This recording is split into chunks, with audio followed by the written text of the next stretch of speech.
یہ یاد رکھیے گا کہ اسلام امن کا دین ہے، اسلام محبت کا دین ہے، اسلام ہمیشہ صلح کو خیر کہتا ہے۔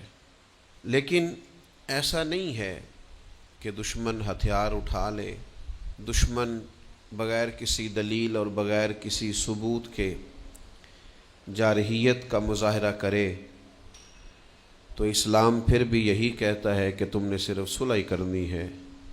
بلکہ اللہ کریم نے سورہ بقرہ کی آیت نمبر 190 میں ارشاد فرمایا وَقَاتِلُوا فِي سَبِيلِ اللَّهِ الَّذِينَ يُقَاتِلُونَكُمْ، اللہ کے رستے میں ان لوگوں سے لڑو جو تمہارے ساتھ لڑتے ہیں۔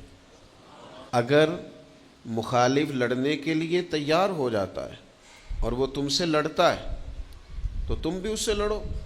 ہاں، اسلام چونکہ بہت ساری اخلاقی پابندیوں کی بات کرتا ہے، اسلام کسی وحشیانہ لڑائی کا قائل نہیں ہے، اسلام نہتے لوگوں پر چڑھ دوڑنے کا قائل نہیں ہے، اسلام عورتوں بچوں کو قتل کرنے کا قائل نہیں ہے، جو ہتھیار نہ اٹھائیں، جو بوڑھے ہوں، جو ضعیف ہوں، ان سے جنگ کرنے کا قائل نہیں ہے، اور اسلام وہ دین ہے جو دین حسن ہے۔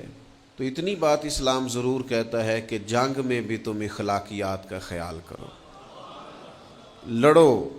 وَقَاتِلُوا فِي سَبِيلِ اللَّهِ الَّذِينَ يُقَاتِلُونَكُمْ، اللہ کے راستے میں ان لوگوں سے لڑو جو تم سے لڑتے ہیں۔ وَلَا تَعْتَدُوا، لیکن حد سے نہ بڑھو، کوئی زیادتی نہ کرو۔ إِنَّ اللَّهَ لَا يُحِبُّ الْمُعْتَدِينَ، بے شک اللہ حد سے بڑھنے والوں کو پسند نہیں کرتا۔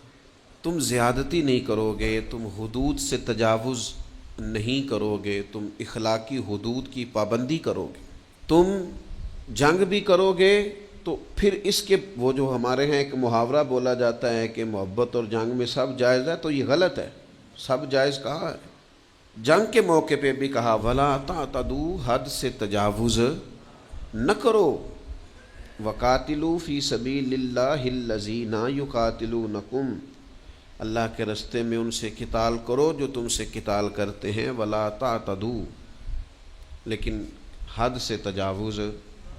إِنَّ اللَّهَ لَا يُحِبُّ الْمُعْتَدِينَ، بے شک اللہ حد سے تجاوز کرنے والوں کو پسند نہیں کرتا۔ نبی کریم صلی اللہ علیہ وسلم نے جنگ کے آداب بیان فرمائے۔ حضور علیہ السلام نے فرمایا جب تم جنگ کے لیے جاؤ گے تو تم فصلوں کو برباد نہیں کرو گے، درختوں کو نہیں کاٹو گے، بچوں عورتوں اور بوڑھوں کو نہیں مارو گے، اور جو تمہارے خلاف ہتھیار نہ اٹھائے تم اس پر ہتھیار نہیں اٹھاؤ۔